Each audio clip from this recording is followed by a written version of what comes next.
The hangar was quiet, almost too quiet. Ships hummed softly in the distance, and the smell of hot metal lingered in the air. Most people had gone home, leaving only the night crew and a few stray aliens who moved silently among the cargo crates. Among them, Joran, a human mechanic, was wiping grease off his hands and checking the engines of an old freighter. He liked working at night. The calm made him feel like the galaxy paused just for him. He heard it then, a small, weak cry. At first he thought it was a stray animal, but the sound was different. Softer, frightened, almost pleading. Joran froze. The hangar was supposed to be empty. Whoever, or whatever, made that sound was not meant to be here. He followed the noise to the far corner, near a stack of metal crates. The sound came again. This time he saw it, a tiny dragon no bigger than a human child. Its scales were shiny, but one wing hung limply at its side, blood seeping through the edges. The dragon's eyes were wide with fear. They were not angry, just scared. It trembled, pressing itself against the wall as if trying to disappear. Joran's heart sank. He had seen dragons before, but never so small, never so helpless. Most adults in the starport feared them, and the children, like this one, were often ignored or hidden. No one had taught him how to handle a dragon, but he knew one thing. It was hurt. That was enough. He crouched slowly, keeping his hands visible. "Hey," he whispered. "It's okay. I'm not going to hurt you." The dragon flinched at the voice, tilting its head, unsure whether to run or strike. Its small claws scraped the floor, leaving faint scratches. Joran stayed calm. He remembered what his mother had told him long ago: kindness is stronger than fear. He reached into his bag and pulled out a clean cloth and a small container of water. The dragon watched him carefully, every blink, every move. He wet the cloth and pressed it gently to the torn wing.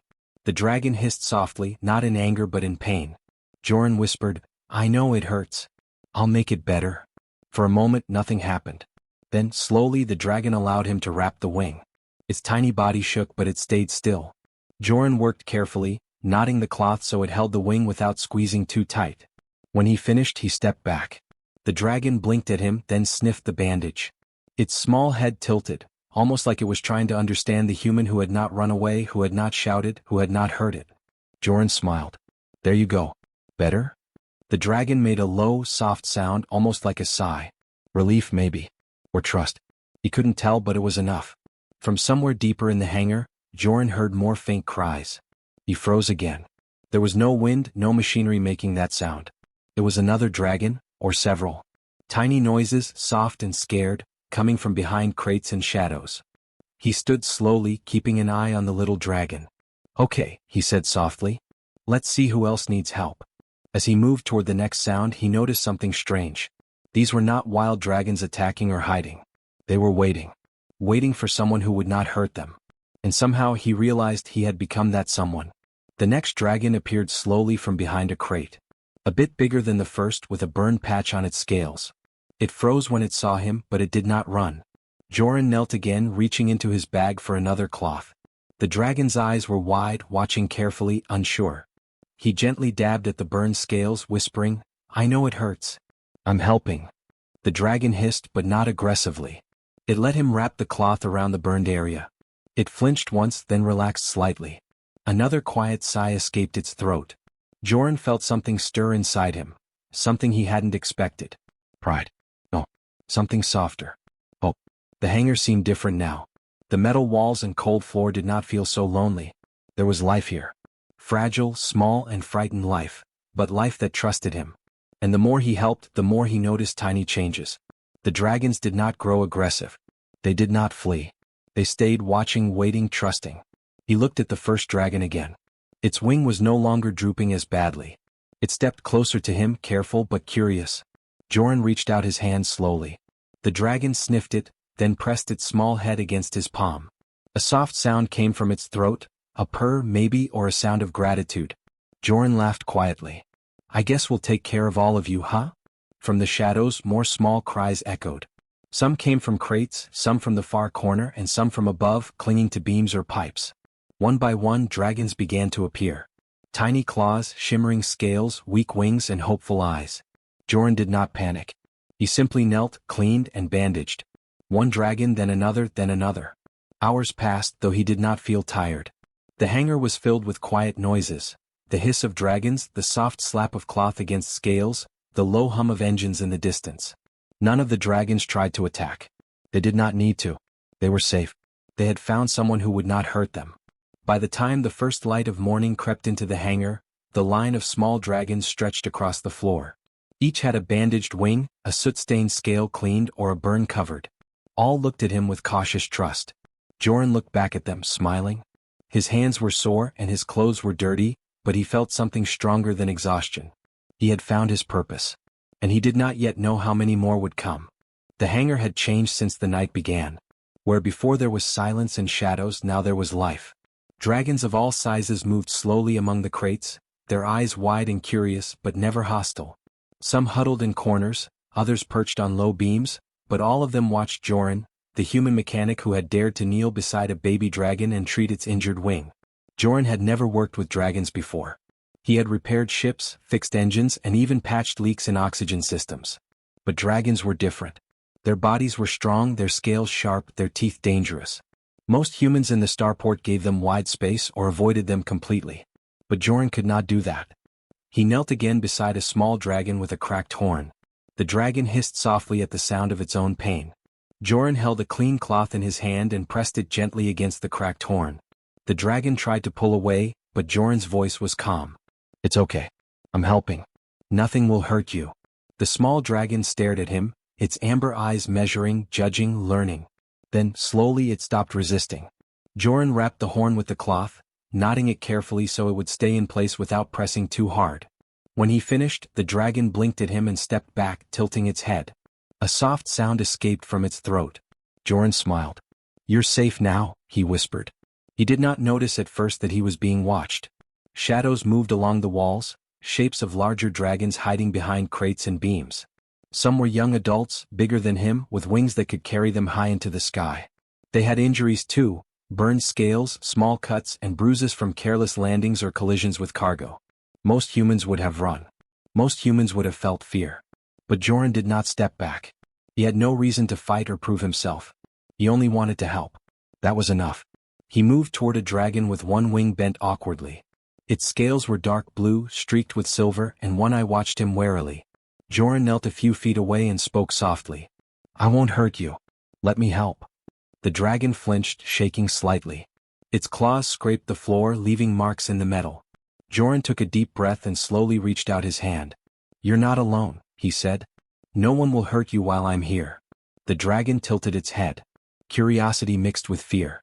Finally, it lowered itself to the floor and allowed him to approach. Joran used water and a clean cloth to wipe away dirt and dried blood. Then he carefully wrapped the wing with another piece of cloth. The dragon hissed softly in pain, but it did not run. Joran straightened and looked around. More dragons were emerging. They had heard the quiet voices, the rustle of cloth, the soft whispers.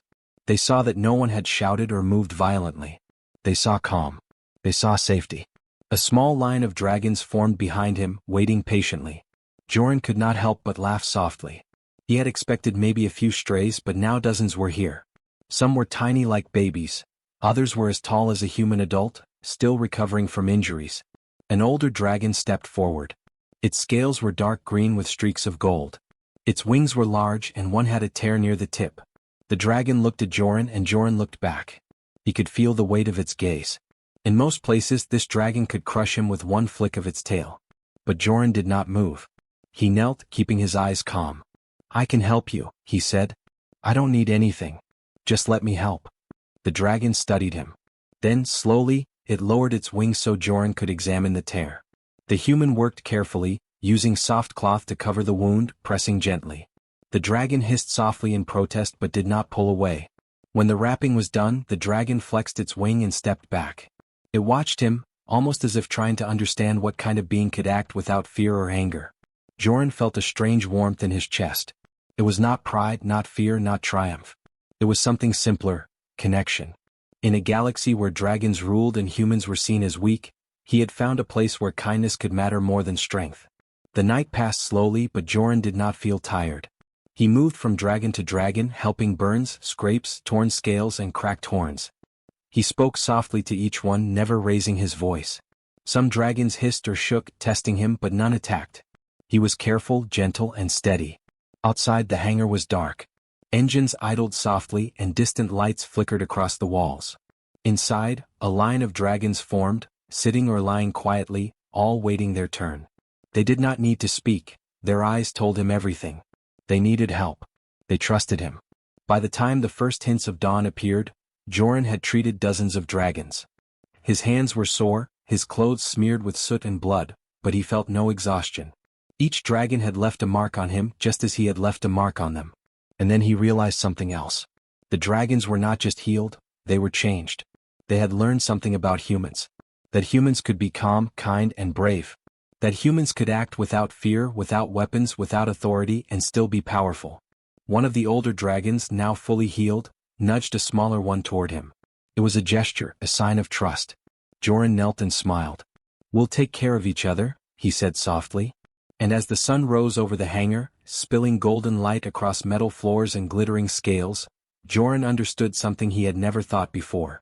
This was not just helping. This was teaching. He was showing dragons, and maybe the galaxy, that courage could be quiet, strength could be gentle, and trust could be earned with simple acts of care. The line of dragons behind him did not move. They stayed, patient, quiet, waiting for the next hand that would help them. Joran knew it would be a long day, but he did not step back. Not now, not ever. Because he had learned something simple but true. Sometimes being human meant standing your ground, not with weapons, not with words, but with your hands, your heart, and your courage. By mid-morning, the hangar was no longer quiet. Shadows danced along the metal walls as sunlight crept through high windows. Engines hummed softly in the distance, and the scent of hot metal mixed with dust and the faint smell of dragon scales. Joran stood in the middle of it all, hands sore and clothes smeared, yet calm. Around him, the dragons moved slowly, quietly, and patiently. It was then that he noticed something extraordinary. A line had formed. It was not neat or perfect, but it stretched from the far corner of the hangar all the way toward him. Dragons of every size, age, and color waited their turn. Some had small injuries, a scrape, a burn, a torn scale. Others bore more serious wounds, bent wings, or cracked horns. All of them watched him with wide, intelligent eyes. Joran's breath caught. He had never seen anything like this. Dragons were not animals to be herded. They were proud, strong, and dangerous. And yet here they were, forming a line, trusting a single human to care for them. He knelt beside a small, blue-scaled dragon whose tail had been scorched. The dragon hissed softly but did not move. Joran pressed a cool cloth to the burned area, murmuring, "I'll make it better. Just trust me." Slowly, carefully he wrapped the tail. The dragon flinched once, then relaxed. It nudged his hand gently with its snout, a gesture of thanks. A murmur of noise came from behind him. Joran turned and saw more dragons moving toward the line. One by one they waited their turn, watching how he worked with others. Some whispered to each other in low hisses, tiny sparks of smoke escaping their nostrils. Others tilted their heads, curious, trying to understand this human who did not act with fear or anger. Joran realized something. He was teaching them without words. Each act of care, each gentle touch, each calm voice showed the dragons something no one had before. Humans could be safe. Humans could be brave without being violent. Humans could help even when they were small and seemingly weak. An older dragon stepped forward next. Its scales were dark green, streaked with gold, and its wings were massive, but one wing drooped awkwardly. The dragon lowered its head to let Joran examine the injury. He worked carefully, cleaning the torn membrane and wrapping it with cloth. The dragon hissed softly at the pain but did not pull away. Instead, it watched him with amber eyes full of quiet surprise. From a distance, some starport workers had begun to gather. They whispered to each other. "Look at that human," one said. "He isn't afraid." Another shook their head. "Why is he helping them instead of running?" Joran did not notice the whispers. He did not look for approval. He only saw the dragons waiting for help, each one trusting him despite their size and power. More dragons arrived. Some had been hidden behind crates, some had flown in from the roof. One young dragon had a broken horn, another had a burned wing. They came in slowly as if testing him, seeing if he would act the way others had, with fear, with violence, or with ignorance. But he did not. He knelt again, working on a small dragon whose wing had been torn by a cargo net. His hands were steady, his voice soft. "It's okay. I've got you." The dragon trembled at first but then relaxed. Its wing was bandaged and it flapped it slowly. Joran smiled. The line kept growing. Soon, it stretched across the hangar floor, dozens of dragons waiting patiently. Joran glanced at them and realized something important. None of these dragons had been forced to line up. They had chosen to wait, to trust, to accept help. The line should not exist. Dragons were proud, independent creatures. But it did. Because he had shown them a simple truth: humans could care. A small dragon nudged a larger one forward, as if encouraging it to join the line. Another dragon hissed softly, and its companion responded with a gentle vibration from its throat. The sounds were quiet, almost musical. Joran did not understand the language, but he felt the meaning: respect, trust, recognition. He worked tirelessly, moving from dragon to dragon. One had a small burn on its snout, another had a torn claw. He cleaned, wrapped, and soothed. With each gesture he saw something remarkable. Dragons were learning from him. Not just healing from him, but understanding him. They watched, remembered, and adapted. The line seemed endless. He felt the weight of it in his arms, in his shoulders, in his mind. Yet he did not step back. He had learned already that fear could not guide him. Anger could not help. Only patience, care, and courage mattered. From a distance, a group of dragon guards approached. They were taller, older, and more dangerous than the ones in line. Their wings spread wide, casting shadows across the hangar. Joran froze for a moment, unsure of what they might do. But they did not attack. They stopped, observing him, watching how he moved and worked. The largest guard, with scales black as night and streaks of silver, stepped closer. It lowered its head and sniffed the air around him. Joran stayed still, breathing calmly. The dragon's eyes, bright with intelligence, studied him. Then, slowly it stepped back. It seemed to recognize something. Joran had not raised his voice, had not struck, had not demanded. He had only helped. And that was enough. The line continued to wait. Dragons of all sizes, all ages, and all injuries remained patient. They had formed a line that no one would have believed possible, stretching across the hangar. And in the middle of it, a single human moved calmly, quietly, tirelessly, tending to each of them. Joran realized then that the line was more than a line. It was a lesson. A story written without words. A proof that courage could be quiet, strength could be gentle, and trust could be earned in simple acts of care. As sunlight spilled across the hangar, shining on scales of green, blue, gold, and silver, Joran smiled softly. He did not know how many more dragons would come, or how many nights it would take to help them all. But he did not step back. He could not.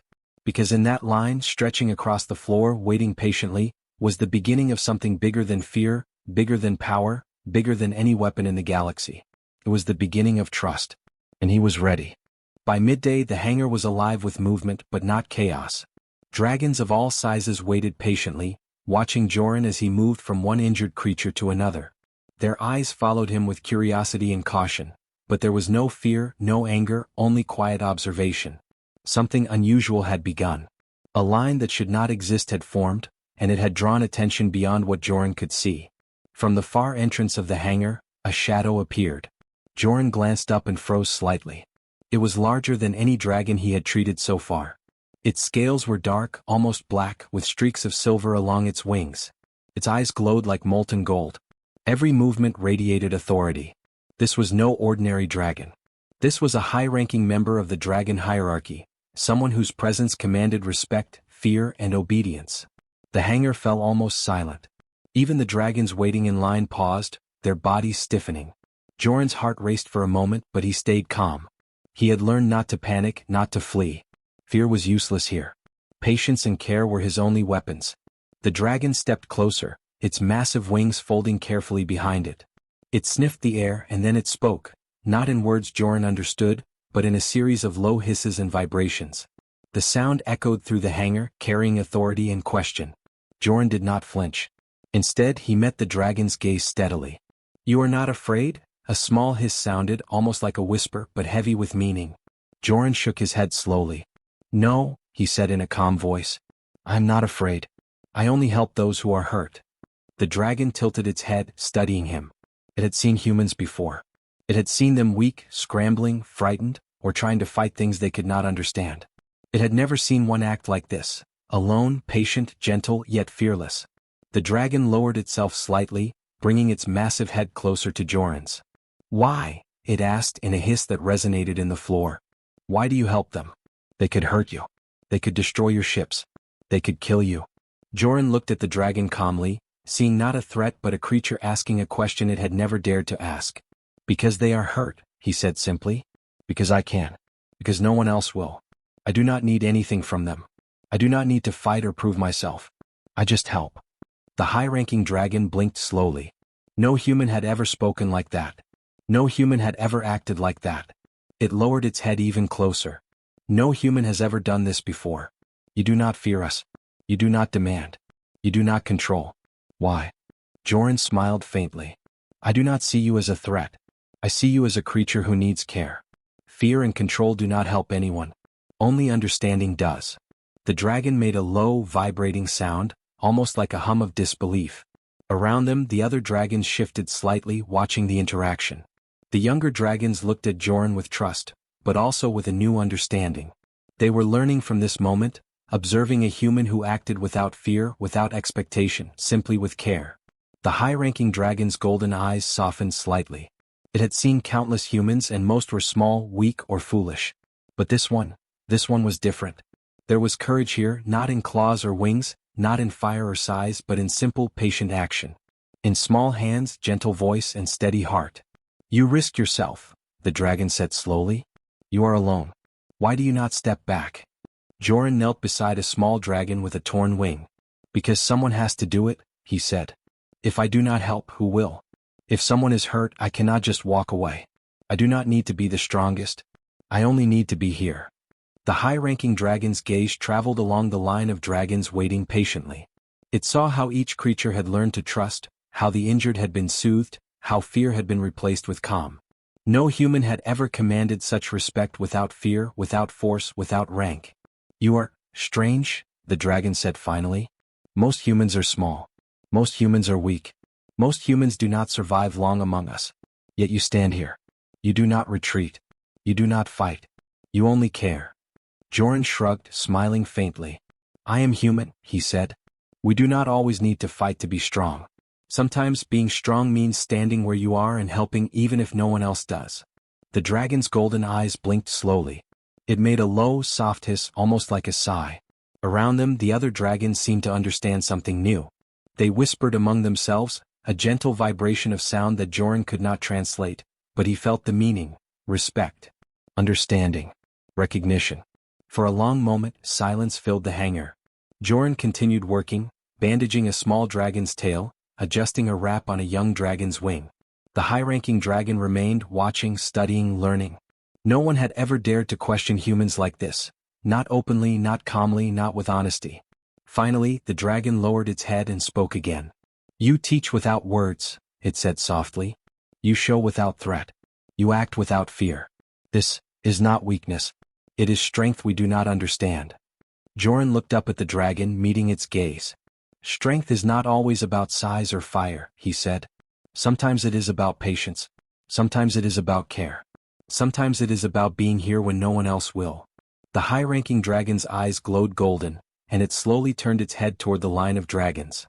The young ones blinked at it, then looked at Joran. They had learned from him. They had seen the human who acted without fear or expectation, who moved calmly among them, helping, teaching, and caring. And in that moment, the hangar felt different. It was no longer just a place for ships and cargo. It was a place of trust. A place where humans and dragons could understand one another, if only they chose to see beyond fear. The high-ranking dragon finally straightened, folding its wings carefully. It gave a low, almost imperceptible nod to Joran, a gesture that carried meaning heavier than any words.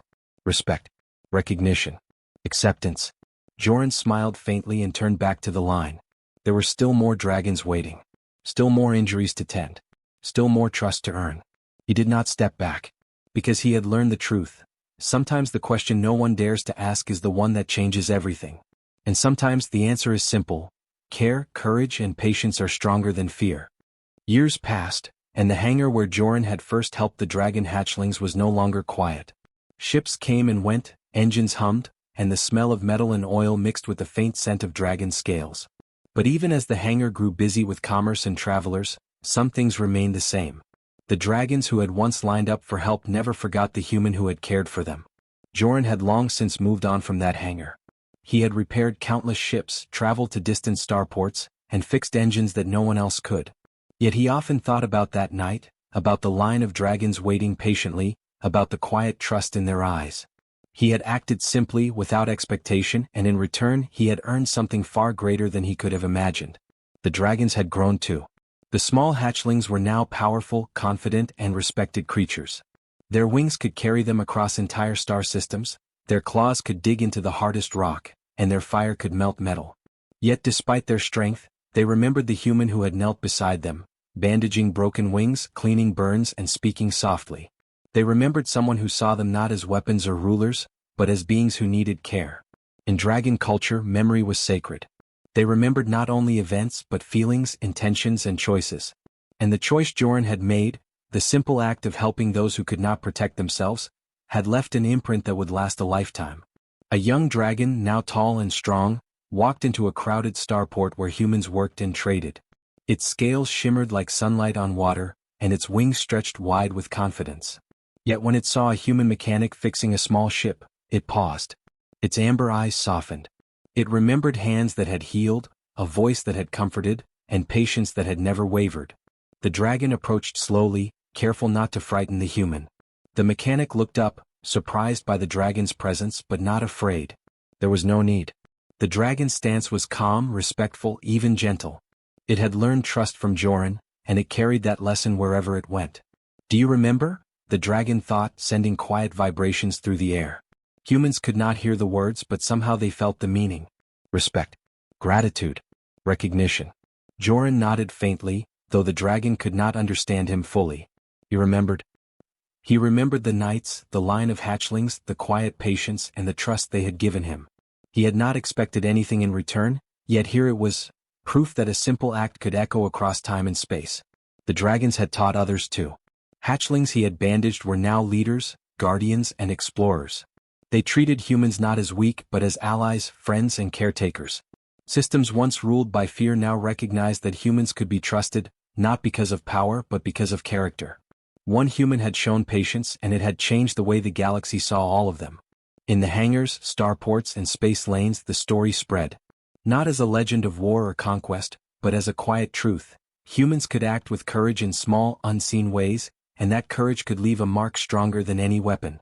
Children, human and dragon alike, were taught to remember the choice made by one human who did not look away.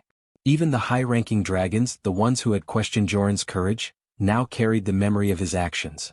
They would tell young dragons, there was one human who stood calmly among the wounded. He did not fight. He did not demand. He only cared. Remember him and let his patience guide you. Joran never sought recognition. He never asked for thanks. He had acted because it was right, because he could, because someone had to. Yet he saw the results in quiet moments. A dragon stepping aside to let a human pass safely, a hatchling nudging a human out of danger, or the subtle gestures of respect in starports across the galaxy. And sometimes, when he repaired a ship in a lonely hangar, he would hear soft noises in the distance. A hiss, a flap of wings, a quiet vibration. He would smile knowing it was them remembering. Remembering the human who had trusted them, helped them, and never stepped back. The galaxy itself seemed to change in small ways. Humans were no longer seen as weak or insignificant. They were seen as capable of courage, of care, of quiet heroism. Not through weapons or status, but through simple acts that left a lasting impression. Dragons and humans, once wary of each other, began to understand, to trust, to act with respect and patience. And in the memories of those hatchlings, now grown and strong, Joran lived on. Not as a hero in the usual sense, not as a conqueror or warrior, but as the human who had knelt, who had bandaged wings, who had spoken softly, and who had stood his ground with patience and care. The line that had once stretched across a hangar, the line that should not have existed, became a symbol. Not of fear, not of power, but of what could happen when one small being chose to act with courage, kindness, and trust. Joran would never forget that night. And neither would they. Because what the hatchlings remembered was not just a human. It was the proof that even in a vast galaxy filled with fear, danger, and uncertainty, the quiet courage of one human could change everything. One act of care could ripple across time, teaching dragons and humans that trust, patience, and kindness were stronger than any weapon and braver than any battle. And in that memory, Joran found something greater than he had ever imagined. The knowledge that humans could matter not because of strength but because of heart.